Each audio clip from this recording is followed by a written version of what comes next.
Today I'm reviewing the Discovery Adventures DS200 action camera. I was provided a review unit by ieGeekElectronics. Links for purchasing are in the video description. Right now it's selling for about $120 US on Amazon. I won't bore you with an unboxing video, but here's what's inside. Notably, it does not come with a suction cup mount.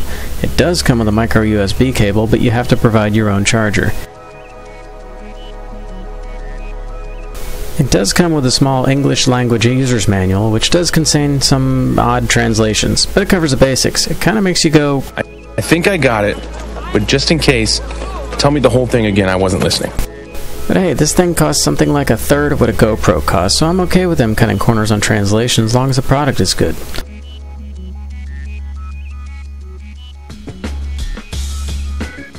It also comes with this tiny little quality certificate and a warranty info card. The quarter was not included in the kit, I just put it there for scale. There's a few typos and bad translations in the warranty card too, but again, as long as the actual camera is good, I don't mind the bad translations. Sometimes they can be amusing when you know what they meant to say, so I think of it as bonus material. So since the camera didn't come with very many mounts or a suction cup, I bought this $30 kit from Amazon. I'm not really reviewing the accessories, but I bought it because it was advertised as being compatible with various GoPro models. Among other things, it's got a floating mount, a chest strap, a selfie stick, a bunch of sticky mounts and brackets, and most importantly, a suction cup. You'll see some of these mounts get used in the review, but basically they're just there to show that GoPro mounts do in fact work with this camera. Just remember that this big blue bag of goodies did not come with a camera. I had to buy the kit myself. Before we get into the meat of the review, let's have a quick look back in time. When I first started racing in the early 2000s, I thought it'd be a good idea to videotape my driving so I could learn from my mistakes. It worked, but it was not very convenient. This is the Sony DCR TRV315 Digital 8 camcorder I used to record my racing until I discovered Dashcams. The camera weighs about 5 pounds with the battery, and the tape holds 2 hours of interlaced standard definition video at 720 by 480. It was better than nothing, but only just. Meanwhile, this little Discovery Adventures DS200 weighs a few ounces, and the 64 gig card I'm using holds over 10.5 hours of video at full 1080p. Technology is pretty awesome. Everything is awesome.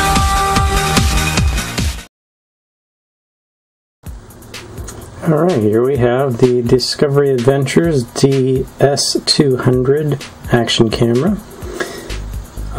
Comes in a waterproof case right off the bat. It's a little tight to open, but that's a good thing, means you'll have a good seal. Comes out of the case very easy. On the front, we've got the power button, speaker, and obviously the lens. We have a small power indicator. On top, we have the shutter button and the charging LED. On this side, we've got a micro USB port, a SD card slot, it's micro SD, and a mini HDMI port. On the back, of course, you've got a screen and the menu button. This is left and up, right and down, and mode. On this side we have the microphone, the Wi-Fi light, and the Wi-Fi button. And on the bottom we have a battery door. Now when you turn it on, all it takes is a quick press. Then it comes on dim, then really bright. So you should be able to see that during the day. And then we can go over the options. Alright, let us look at the menu system. Alright, first up, click menu at the top. Video resolution, we click the button on top to go into each item. We got 1080p, full HD, 720p, YVGA, regular VGA. You can see each pixel resolution right there. Sorry, don't want to leave it on VGA. Let's go back to HD, full HD. Alright, loop recording, that is for overwriting old files like dash cams. I'm going to leave that off for an action cam so it doesn't accidentally overwrite anything. Otherwise you can set it to 3, 5, or 10 minutes. High dynamic range. Generally you're going to want that on. That'll give you better video quality, better colors, and whatnot. G sensor, again, generally just useful for dash cams. In my testing so far, it triggers just about all the time when you're using it like you should use an action camera. Otherwise, you can set the sensitivity to low, medium, or high. And there's a bug in the system to where if you don't press the menu button, or maybe the mode button, there we go, the screensaver delay kicks in and shuts off the screen. So let's turn that off real quick. Basically, screen save is whether or not it will turn off the screen after 1 minute, 3 minutes, or 5 minutes. Let's shut it off. Alright, now let's start back where we were. G sensor. Okay, next up is the exposure value. You can set it to, let's see, 2, 1 2/3, 1 1/3, 1, you know, so on, and negative values as well. So I'm just going to leave it at 0. Okay, so here's another glitch in the menus. So when you're finished with a menu item, it should come back to where you were before. It should show you exposure. But no, it goes back to the top of that menu that you were at. Motion detection, generally useful in a dash cam if it's in parking mode, but I'm not interested in that for an action cam. I just want it to record when I press record and stop when I press stop, not do something automatic on its own. Record audio, that's whether or not it records audio, turns the mic on and off. We'll leave it on. Date stamp. I have that turned off. If it's turned on, you'll see the date and time in the bottom right of the video, as well as the license plate stamp. You cannot toggle the license plate stamps separately.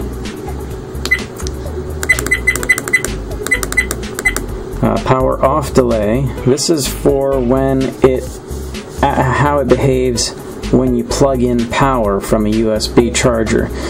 If you have a power off delay of 10, 20, 30 seconds, or just off,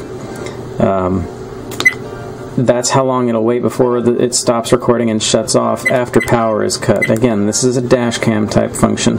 Power on delay, again, another dash cam function. Same option, 10, 20, 30 seconds or off. So, what happens there is when you plug in power to the device here in the USB port, it will decide whether or not or how long it waits before it powers on. So like in a diesel, you might want a little delay before it turns on and starts recording if you're using it as a dash cam. But this is an action cam, not a dash cam. So here we go in the second half of the menu with the wrench and screwdriver. We can set the date and time. That's already set correctly. If you'll notice, it's 24-hour system. And you can set the date and time with the left and right buttons. Click the shutter button on top to move between the fields. You can change it between year, month, day, year, day, month, year, or year, month, day. So, plate number on movie. This is where you can actually set that value for the plate number. This first character can only be a Chinese character. The other 6 characters are A through Z and 0 through 9. There is no space character, so that you couldn't, you know, if you had a space character, you could set it to just be completely blank, and then you could have the time and date and nothing else in your timestamp. But this is all you got. Same thing as setting the date and time. You have left and right to change between the letters, and shutter at the top to go to the next field. Auto power off. This is when the camera is turned on, not plugged into power, but not recording. So if you're not recording anything, you probably do want it to shut off on its own to save battery. Or you can set it to off so it'll just stay on until you run out of battery. I'm going to save that at 3 minutes. Beep sound. On or off, pretty simple. That's the menu beeps as well as the power on and power off sounds. Languages. English, French, Spanish, Portuguese, Deutsch, Italiano, and I'm going to guess that's simplified Chinese and traditional Chinese, Russian, and correct me if I'm wrong, but I believe that's Korean. Or could be Japanese. I honestly do not know. I apologize if I just offended anyone with my ignorance. Let's leave it on English. TV switch, off or on. This isn't documented anywhere. I have not experimented with it when I hooked up an HDMI cable. We'll just leave it off. TV mode. Now this depends on where you are in the world.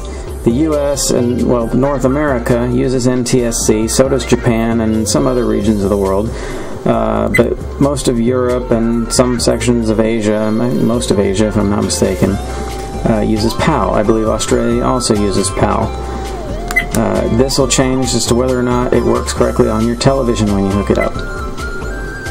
And apparently that drops you out of the menus completely. So let's go back. Frequency. This also depends on where you live in the world, and it's tied directly to that TV mode. And it's the frequency of your power system from the mains, or the wall outlet, whatever you want to call it. In the US and, well, North America, again, it's 60 Hertz. Anywhere it's NTSC, it's 60 Hertz. Anywhere it's PAL, it's 50 Hertz. And the reason you want to set this correctly is if there's any lighting in your videos from, say, street lights or traffic lights, signs, anything like that, if you have it set to the wrong frequency, those signs will flicker really bad. So setting it to the right frequency will help prevent that flicker. So next up is the screen save. We already saw that. That's basically your screen off delay. I'm not going to go in there again. Image rotation. So if you mounted the camera upside down, image rotation will do exactly as you expect and flip over the image. And we'll go ahead and turn that on. It takes a second, but now you can see my keyboard is upside down. The display does not change, so the time and date and everything is still upside down, but it's not that as important. Main thing is that when you record, it will appear upside down in the camera, but the actual recording will be right side up, even though your camera was upside down. So we'll go back in, flip that back around.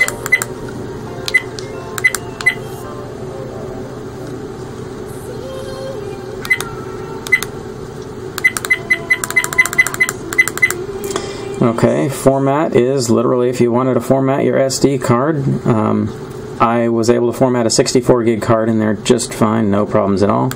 Default setting is just what it sounds like. It will reset everything in these menus back to the factory original settings. And then the version shows what version of the firmware is currently installed. 2015 0723 version 02 Discovery. So July 23rd, 2015 version 2.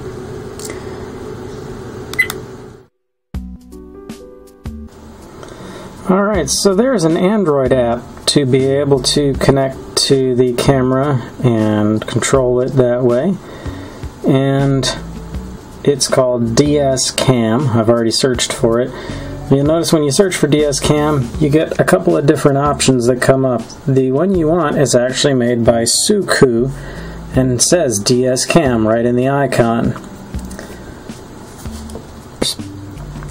And it'll show some screenshots from the action cam, but anyhow, we'll go ahead and install that. And I find it kind of interesting that it wants device and app history as well as accounts on the device.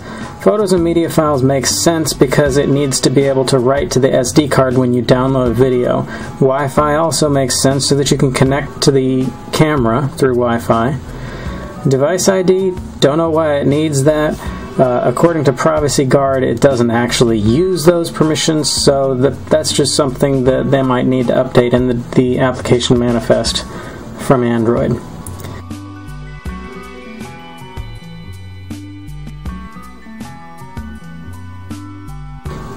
Okay, so it's done installing. We'll go ahead and open the application.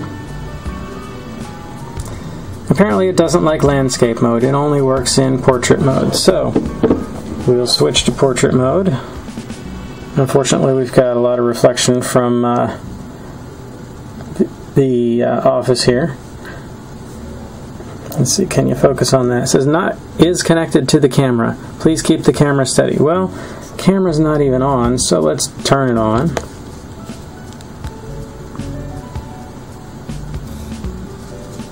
Okay, and then we click the Wi-Fi button. Screen comes on, shows the radio waves. Blue Wi-Fi light comes on. It lists the SSID for it. It's Discovery Cam, and shows that the PWA2 password is 12345678. Wow, that's a secure password. Not that it needs to be that secure. It's kind of like having a Bluetooth pin of 1234 for your Bluetooth stuff. Anyhow, first we need to get to Wi-Fi, so we'll go into Wi-Fi on the device, and we see Discovery Cam, so we'll click that. We'll put in our super secure password. Not that it needs to be secure. Now the small screen says Wi-Fi connected, and it shows the MAC address of the tablet. So we'll go back into the app, and let's turn the brightness up a little bit. So you can see we are now using the tablet as a viewfinder for the camera. I'm going to do a little Hall of Mirrors effect here.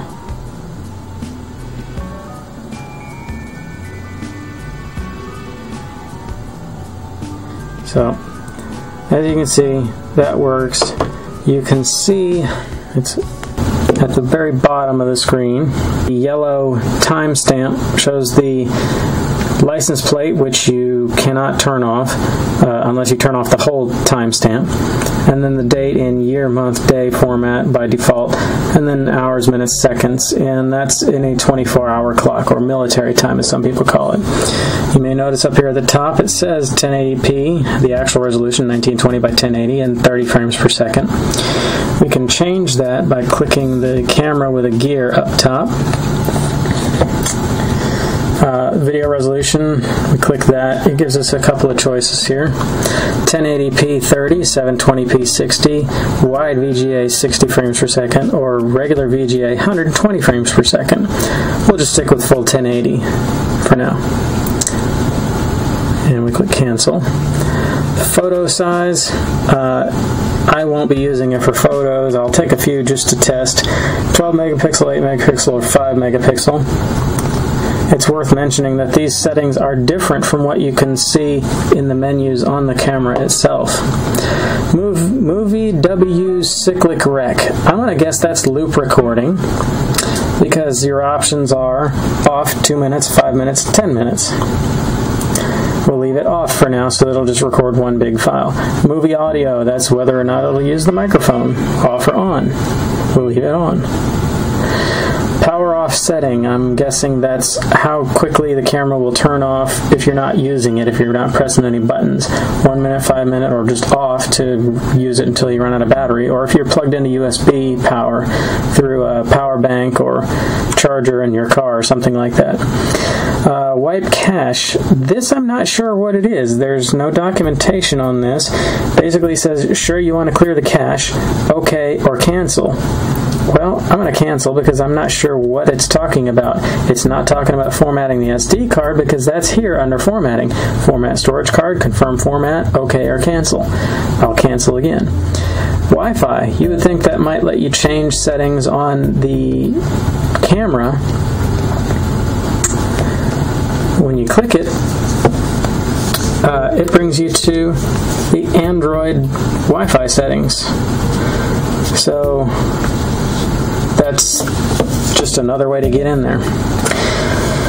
So I'll hit back out of the settings. The camera is again connected. You can see there's a little bit of a delay, but that's fine. It's just a viewfinder. And if I wanted to start recording, I can do that with this button here. It actually plays the camera sound. You've got the blinking red dot in the corner of the screen here. And no other indication on the camera itself. There's no viewfinder, there's no red light or anything. We just have the Wi-Fi light. The light on top of the camera doesn't seem to do anything except turn orange when you're charging it. So we'll turn that off. And we'll pick a smaller one. That first one that I tried to download was 472 megs. It was just being really slow. It gives you an example of how slow the download is, though. So let's do one, say 13 megs. That should be pretty short. 29 megs, even better. No, I don't want to play it. I want to download it. Begin download. That one's going a bit quicker, but then again, it's a much smaller file.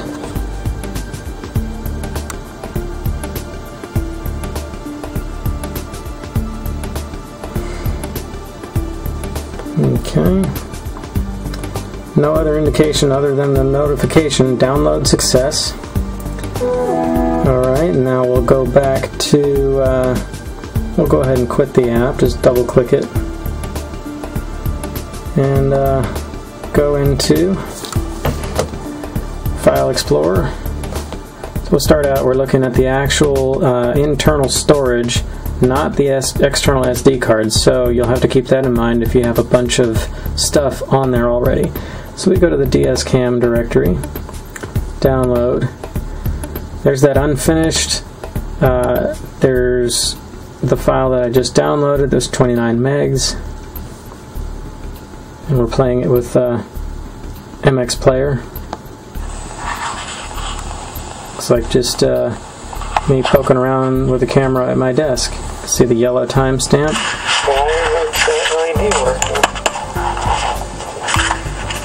Said something about the LED on top not working.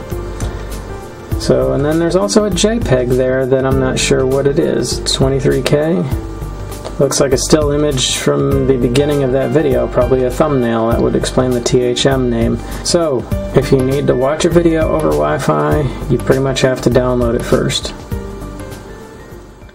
So now what you've all been waiting for, actual footage. First up, since this camera seems to think it's a Dashcam with all its Dashcam-y features, well, let's use it as a Dashcam. I'll be comparing it to the original A118, which seems to have a similar processor and image sensor to this camera. I'll show a few clips from each so you can compare. Keep in mind that the DS200 was mounted to the windshield using a cheap generic suction cup mount that did not come with the camera, which is why it's a little shaky. It was also in the waterproof case, so it stops almost all sound even though the microphone is on. If you really wanted to use it as a dash cam, you could use one of the adhesive mounts that came with it, and you should get solid video with no shaking. You can see that the camera deals well with direct sunlight and gives more detail than the A118, partly because it has a slightly narrower angle lens than the A118. It's still wide angle, but it's worth mentioning. You can also tell that the sound is quite muted. I haven't adjusted the volume levels at all, but as you can see, it's not much sound going on here. When we switch over to the A118 in a second, you'll see.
Keep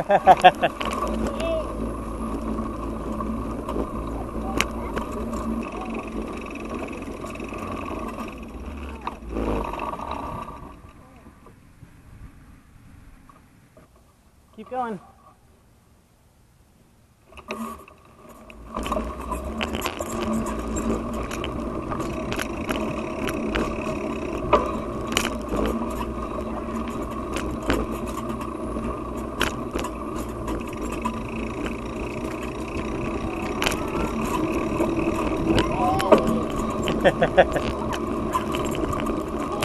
Yep, hills can be fun.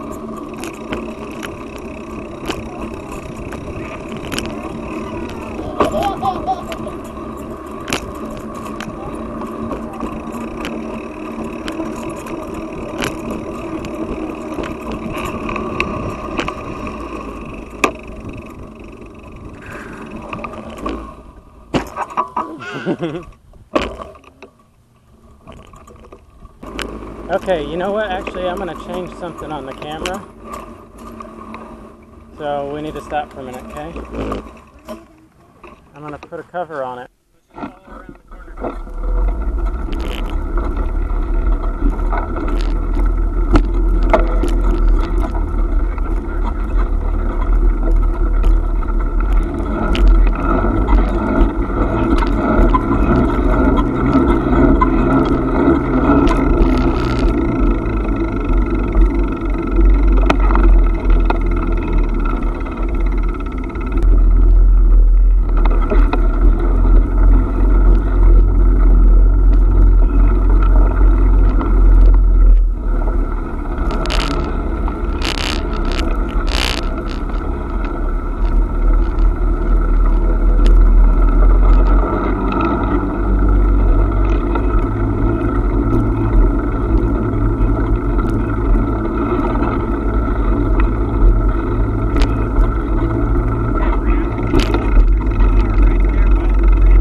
This ain't bumper cars!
.24.6 on my last lap. How about that?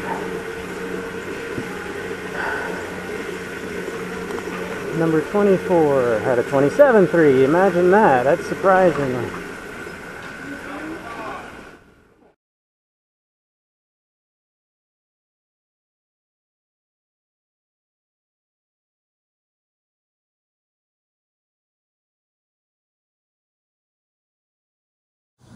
Okay, we're recording video here too, and we've got the Discovery Cam app running. Is the dog okay? Yeah, he'll run away.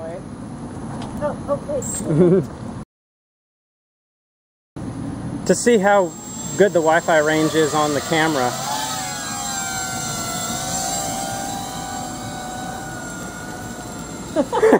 Dog's going after it.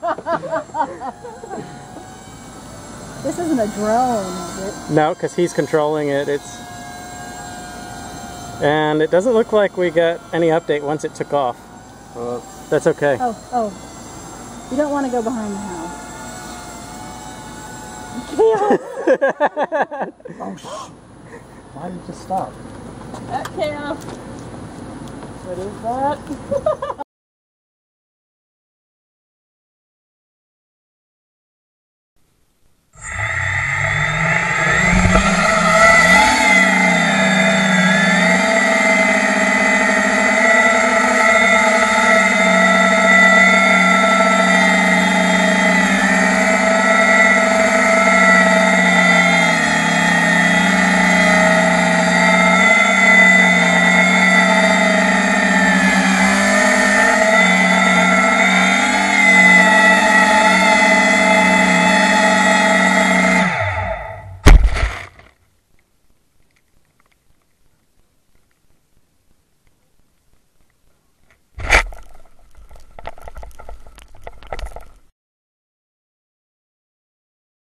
Yeah, buddy.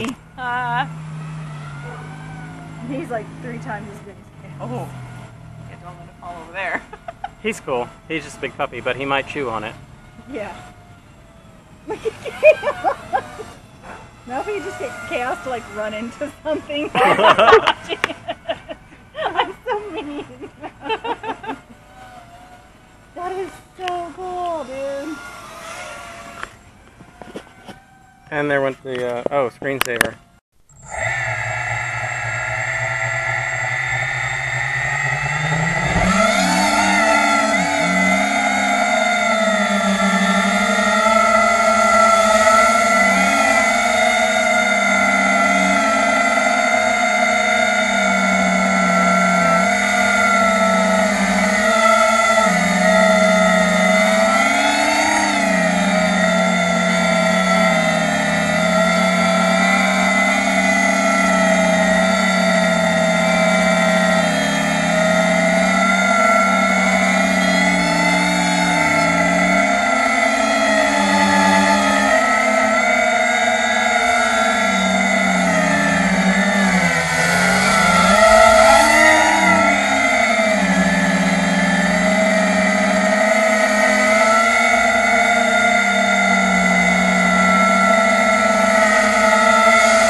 Discovery Adventures DS200 provided by ieGeekElectronics seems to be a pretty good little action camera with Wi-Fi. It was obviously created using parts from the Dashcam bins, but there's nothing wrong with that. The name brand GoPro cameras use the same processors and image sensors as a lot of different Dashcams.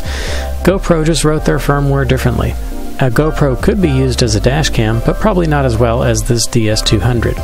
I know it sounds like I'm dogging on the Dashcam functions of the DS200, but they really don't get in the way of the action camera functionality. Out of the box, this seems to be a perfectly capable action camera. Let's go over a few pros and cons. First, the pros. The waterproof case fits standard GoPro mounts, so you can mount it just about any way you could ever want, and you can easily modify an open GoPro bracket to work for this camera for when you don't need protection from water or impacts, like on the indoor go-kart track.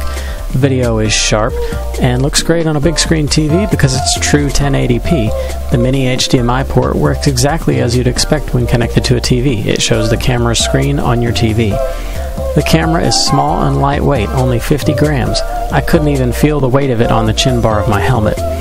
The main buttons are easy to operate through the waterproof case, and they don't stick. It has Wi-Fi for starting and stopping recording and framing the picture just right. No device is perfect though, so here's a few of the cons I found. The camera automatically turns on and starts recording as soon as you plug in the charger. That's fine for a dash cam, but this is an action camera. I just want to charge it. For now, my workaround is to remove the SD card before charging. It still turns on, but at least it doesn't start recording. There's no way to set a blank license plate number. So if I wanted a time and date stamp in my videos, I'd also have a useless plate number with a Chinese character. Wi-Fi is too slow to actually watch videos or even download them if they're more than a few seconds long. The Android app seems to be stuck in portrait mode. It seems like the app is going to force a certain orientation. It should default to landscape, not portrait. Thumb screws for included mounts are a little short. They often end up too close to the waterproof case and then you can't get them tight. Most of these issues are minor enough that many folks may never even notice them, and a lot of them could also be fixed by the developers updating the firmware.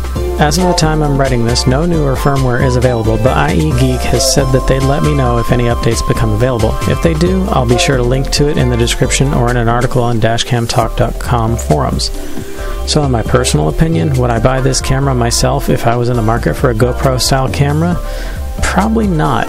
Yes, it's a good camera, and I'll continue to use it, but for the money, I would prefer something like the Xiaomi Yi, even though the Yi doesn't have a screen. But if having a screen is important to you, then this camera should be on your short list. All in all, the DS200 is a mid-price action camera that costs less than half of a real GoPro, and in all the important areas such as image quality, durability, and accessories, it seems to do just fine. Sure, you have to buy more mounts, but you have to buy more mounts with a GoPro too. Yes, there are cheaper action cameras too, but in most cases you really do get what you pay for, so buyer beware. Finally, I'd like to thank ieGeekElectronics one last time for providing me with this camera to review. Be sure to check out their links in the description. Thanks for watching.